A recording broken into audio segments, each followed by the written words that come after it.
Hello there, and welcome back to War Thunder, to the second video on the Khrizantema-S, and this will be a very special video because it will include a measured response to a lot of the critics from the last video regarding this tank a few days ago.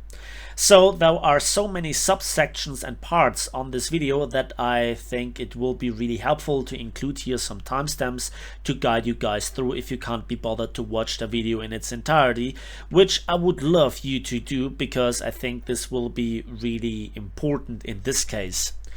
I made over 1,300 videos so far and uploaded them to YouTube. However, this will be the first time that I directly respond to comments that were made in a video that is not a Duck Talks. So without further ado, what am I going to do in this video? I will begin with a hangar review. That is for me a cheap version of a tank review. Then I will also talk about the Bug Hunters Program and probably one of the reasons why I make a measured response to the comments.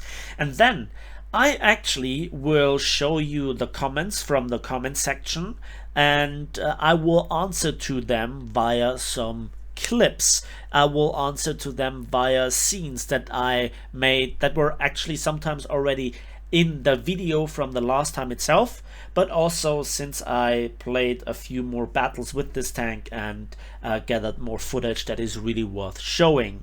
So all in all, you will find the timestamps to the various different subsections. So today's review will be a bit different. It will be without any Excel spreadsheet comparison because this is a little bit of a unique vehicle in many aspects.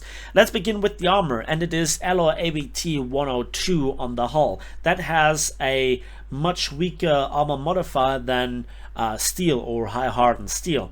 Despite its 43mm thickness sounding impressive, especially if you compare it to the thickness of Western MBT side armor, again, the modifier is weaker. You can get penned here easily with even 20mm found on many Western MBTs such as the French and the MBT KPZ-70 or the Leo 2K, just to give you some examples. The front is a bit thicker with up to 60mm, but again it is relatively thin, and yeah, there we have the 60mm. The add-on 10mm of high hardened roll armor don't do much. The vehicle still will die to hull break being hit from energy based weaponry, artillery strikes, ATGMs, heat warheads, HESH, HE, you name it. Even if you hit here the external parts such as the ground radar or the launching tubes themselves, it will splash down and it gets registered as being hull broken. So it is really thin. To make matters worse, the launch bay here, the ammunition carousel, is also completely exposed. Even a biplane with light machine guns can fly and either crew kill here by shooting like this, or just simply ammo racking you.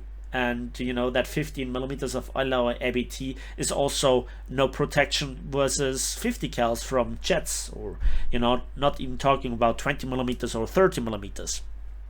The X-ray reveals that this ammo rack is indeed huge and perfectly designed to catch all the shrapnels from above. We also have only 2 crew members. If one of them dies, the entire vehicle gets counted as a kill, making this modification the most useless in the game, because this is not a Swedish medium tank, quote unquote. So the only purpose it serves is to reduce the RP requirements for the filters, elevation mechanics, and the other ATGM. Let's talk about the ATGM.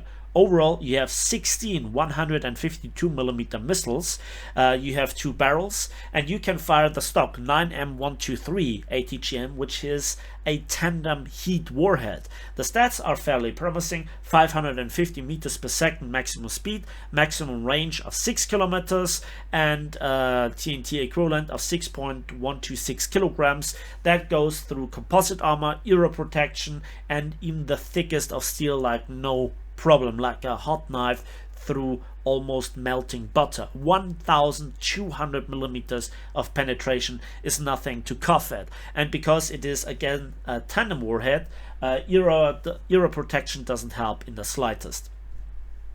Then we have also the 9M123F, which is extremely expensive, 1,300 silver lines per missile for this HE warhead, 9.24 kilograms of TNT equivalent bursting charge, producing 61 millimeters of penetration at any angle and any distance.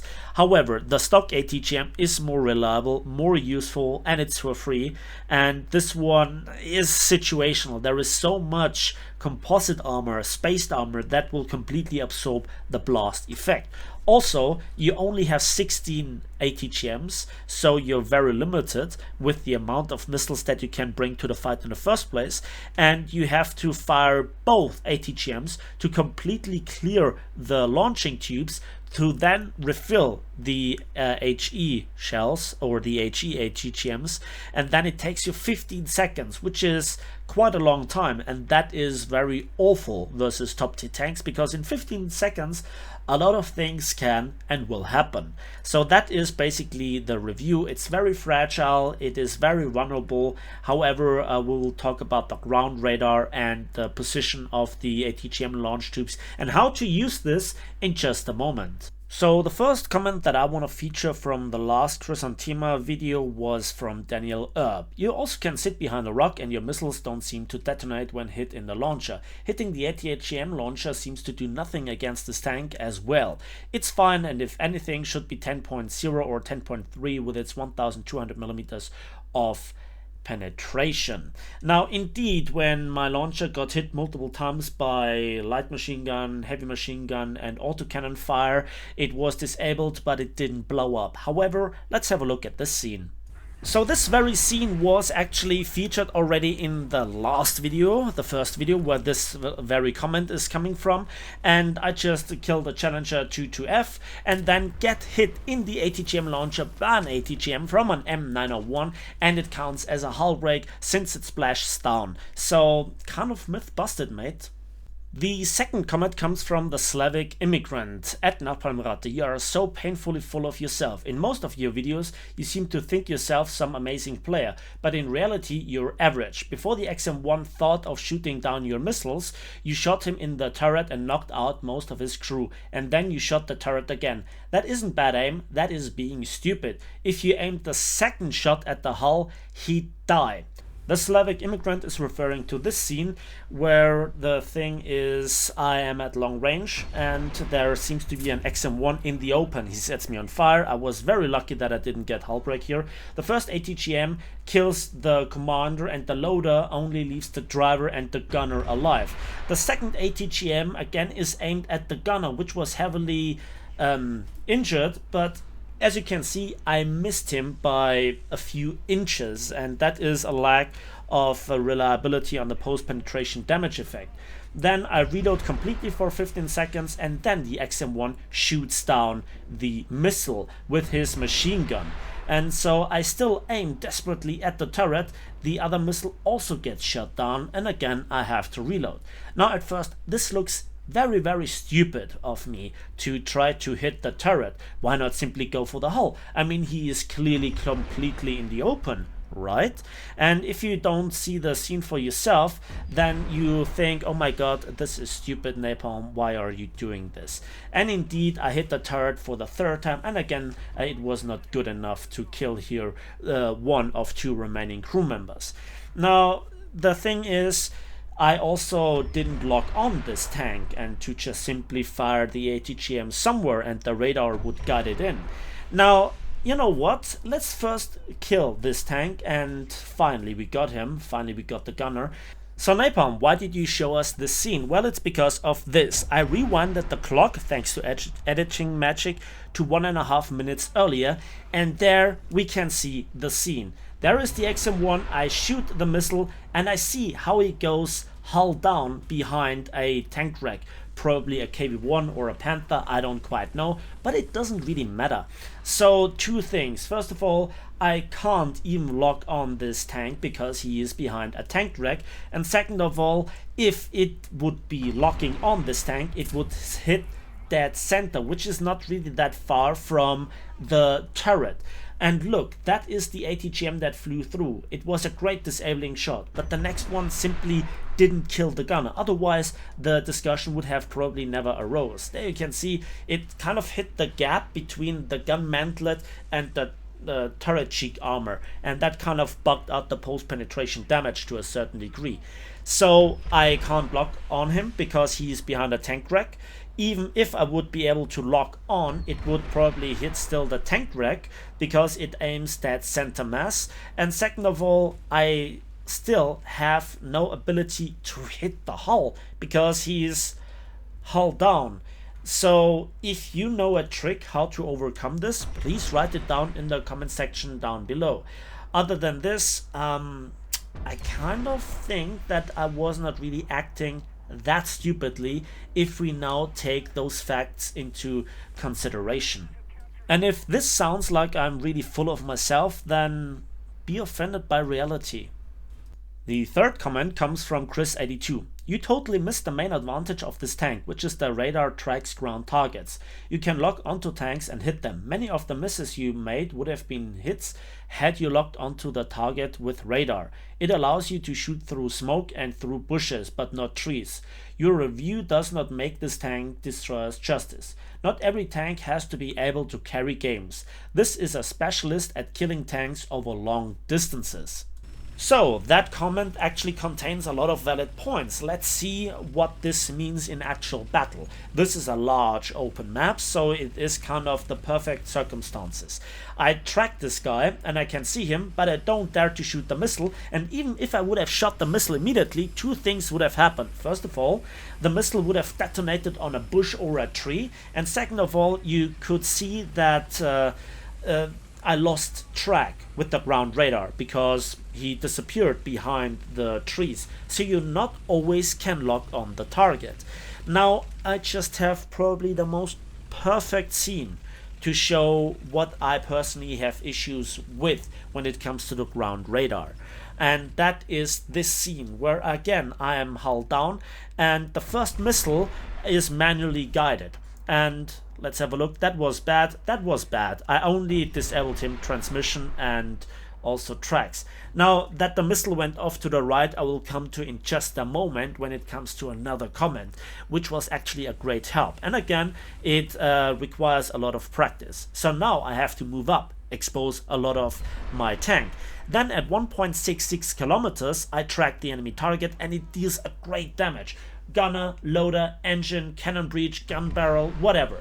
And then I switched the view to another point and I hit the very same spot because it hits dead center, right? So it doesn't look for weak spots. And so to hit the target and to actually deal necessary damage is an essential part of War Thunder tank gameplay. Also, the range is with 2 kilometers on the radar limited, where the range on the missile itself is 6 kilometers. And that loses you a lot of time. You need to range find the enemy sometimes. Is he actually in tracking range?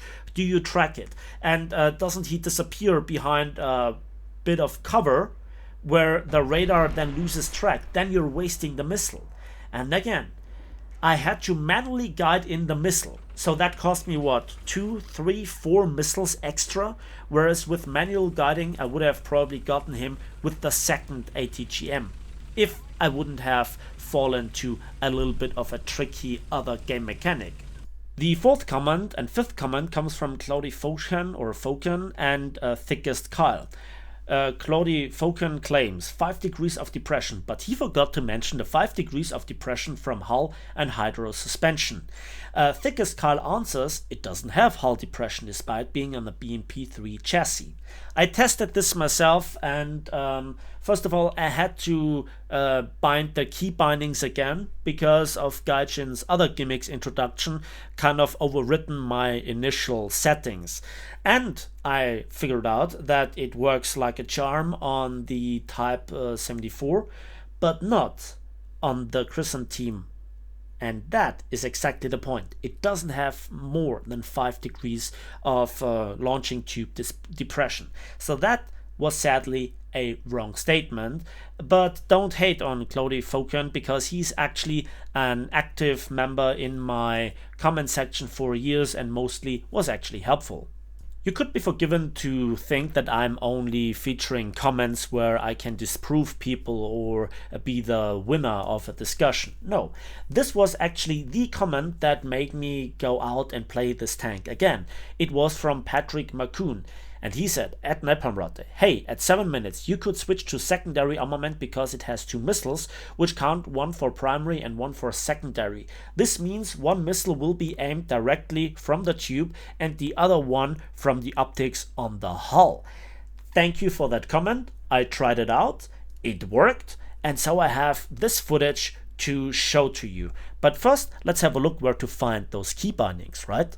So where to find those key bindings? We go to controls, and then we go to ground vehicles, and we go to weaponry, and there we can see select primary weapon, select secondary weapon, or select machine gun. And that allows you to actually peek over cover and shoot the target. Another thing is here, once upon a time this was actually all set up. However, thanks to so many gimmicks being implemented in War Thunder, Gaijin constantly overrode my settings, and so a lot of the things got just kind of not set up, and there are just not enough key bindings on the keyboard, and especially if you're playing for so long. I do saves on a regular basis, but sometimes things get lost, especially if I don't use them very often. So again, this is how to set it up. Select primary and secondary weapon, and it is the secondary weapon where then you switch the aim from the hull to actually the barrel. Let's have a look at certain scenes. The first scene is a great demonstration what you now can do with this. So this is capturing, you're completely behind solid cover, the radar is on, but only the barrel is really sticking out. And so we have to still manually guide it in, but we are safe from any enemy tank fire from that direction. So we're still capping, but we can now not lock on enemy targets through smoke and in general, because the cover is a touch too high. And the problem is, in city maps, though, to find those situations is not really that easy, and again, that was a hull break.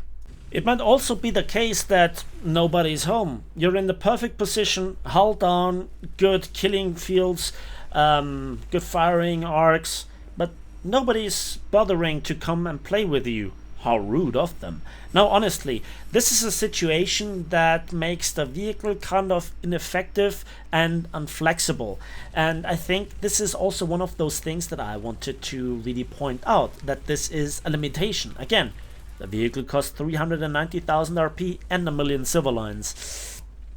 A normal medium tank, etc., for example, can work on every map in War Thunder. However, this tank is very limited to a lot of positions where it could be useful. And for example, on Abandoned Factory, that happened to be the wrong side. I could be very useful if I would have spawned on the other side. By the way, that was not even a hull break. That is very interesting.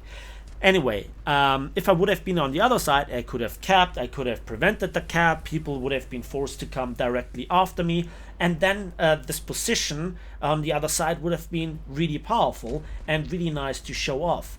But sadly, here this didn't work. Also, switching the missile here is sadly not possible, and using the second missile is also tricky. I want to show this with 3 scenes that were deliberately played like this. So if you switch to the secondary armament, you have the sight from the barrels, and that is very helpful from shooting hull down. But if you fire the second missile, the missile will miss because you will look still through the barrel, but the barrel gets retracted into the 0 position and is going down because it reloads, as you see, and that throws the missile off target. So you have to switch back to the primary sight, like I'm doing here, very slowly so that it is obvious, and then fire the missile. But then you still have to expose the entirety of your tank, and that is in its disadvantage. I also want to feature this comment from JCB Digger. Why didn't you use the radar to lock on the ground targets? I thought that was its whole gimmick, that it has ground target lock radar.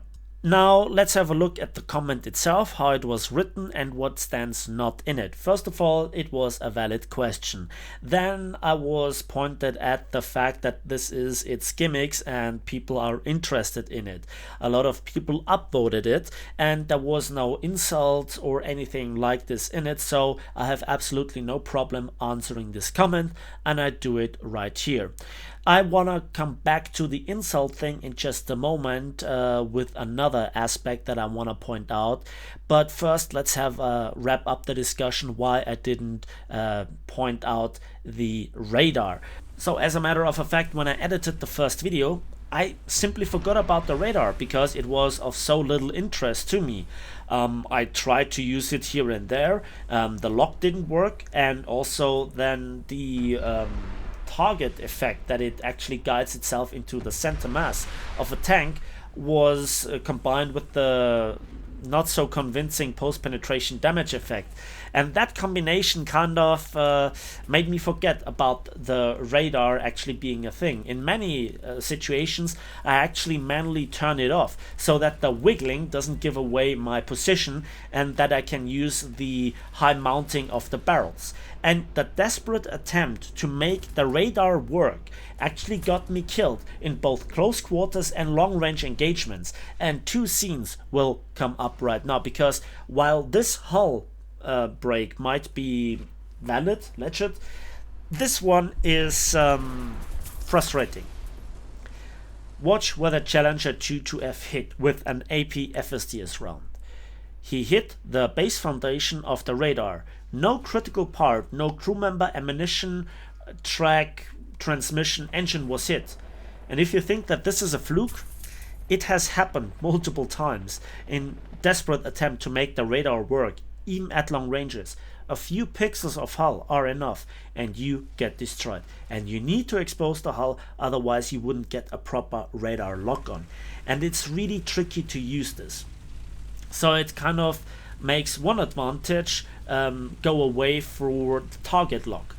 And if you hit the tank dead center, that's not always a kill shot, or sometimes you cannot lock on a target because it's behind bushes, trees, fences, or just simply another AI tank wreck, and you could do more damage with manually guidance. And sometimes enemies are so close, why would you need a radar lock right there? I mean,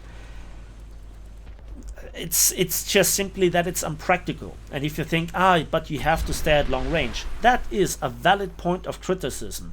But if you just have followed my content for years, you would know that I despise close quarters map, that I despise city maps, that I despise if you want to go for the vehicle's intended design role.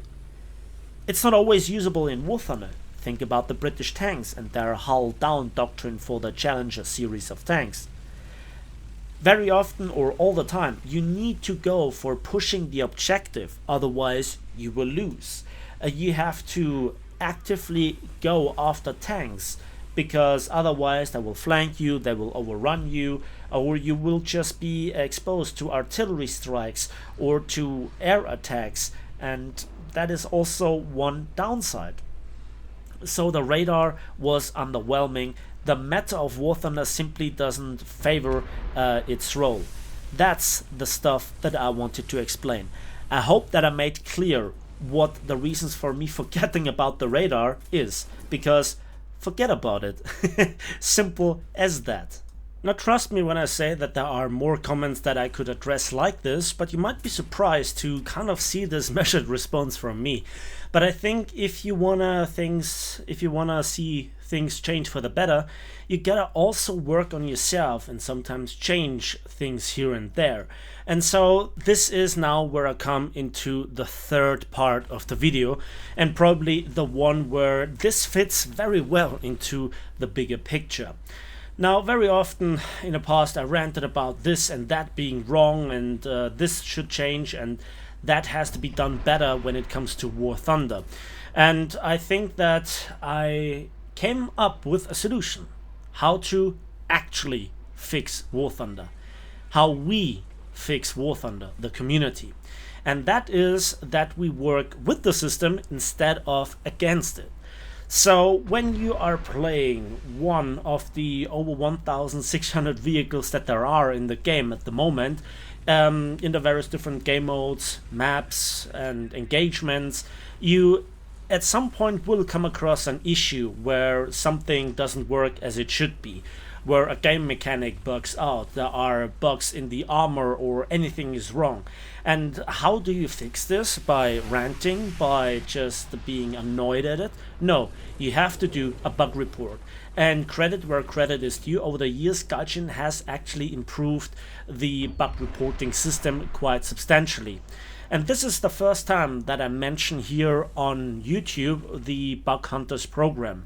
Now this is my attempt to put my community that is willing to help to good use. And even if only a small percentage of the people are working with this system, we all benefit by having a better working game. The Bug Hunters Program is part of my Discord. You will find the links in the description down below. And there are people that are the bug hunters. Now what do? They actually help you in creating a bug report, in going through the system. If you do this for the first time, or you don't feel comfortable doing one of yourself, you have no idea where to get the information necessary for a bug report that Gaijin can work with, then there are experienced people. We already have submitted bug reports and they have been approved. And they have been approved with a thumbs up that they were done with good quality.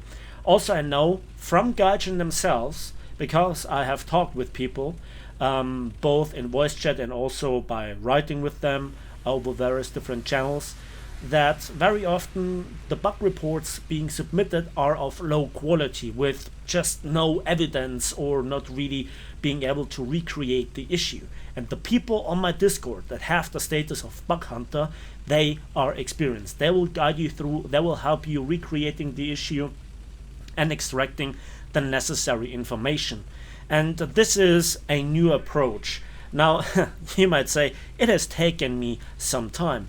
Another aspect of this that it has taken me so much time is because I know of so many issues, bugs and stuff, and not everybody can be resolved, but many things can be improved. And it would be a shame if we waste this opportunity, this chance. And I think that this is the opportunity. So now let that sink in for a moment. There are people that are willing to make a bug report, but they get repelled because for them it's just a huge mountainous task that seems to be endless. But actually it's not that difficult. If you still hesitate, then you can join the people on my Discord. You don't have to be a subscriber or a fan. You can even disagree with me on every single video that I've ever made. It doesn't change the fact that the opportunity is there for all of you, and we all will benefit from a game that actually works. And with having said this, that's it for me today. So thanks for watching, thanks for listening. Please give this video a like with it, subscribe if you want to see more, share this with your clanmates, your teammates, your friends, and whoever thinks is interested in this program. It is there. Join my Discord, link in the video description down below. We already have over 700 members with a rising tendency. So that's all that I got to say today. And yeah, we will see each other on the battlefields, in the skies, and on the waves of War Thunder.